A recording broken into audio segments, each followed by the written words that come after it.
ეხლა ერთ მაგალითს გეტყვით. ამერიკელი, რომელიც მართლმადიდებელია სხვათა შორის, უყვარს საქართველოს და ის ესეთ რამეს იხსენებს. შევიდა რესტორანში თუ სადღაც და მოესმა ქართული ლაპარაკი და საქართველოში რო ჩამოდის ხოლმე ხა მიჩვეულია მისი ყური ქართულ მეტყველებას და უყვარს ქართველები და ქართული არ იცის.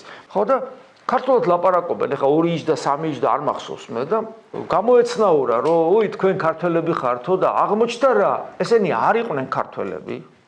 ესენი იყვნენ ქართველი ებრაელები და იყვნენ ახალგაზრდები და იყვნენ მესამე თაობა და არასოდეს ყოფილან საქართველოში და ერთმანეთში ქართულად ლაპარაკობდნენ. გესმით? და ეხლა როგორ შეიძლება ვიღაცა მე დამიმტკიცოს, შეუძლებელია ბავშვს ქართული ენა შეუნარჩუნდეს, როცა ებრაელებმა ქართველმა ებრაელებმა საქართველოს სიყვარულის გამო ოჯახში ისეთი ძალით შეინარჩუნეს ქართული ენა, რომ ჩასული ებრაელის შვილიშვილები ერთმანეთში ქართულად ლაპარაკობენ. გესმით რა როგორ არის?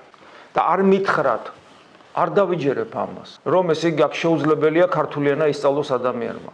მე ერთმა კარგმა ქართველმა ამერიკაში რო ჩამოვიდა, პირდაპირ მითხრა, რომ მე ბავშვს ქართველად აქ ვერ გავსდი. ნეტა ქრისტიანად გავზარდო.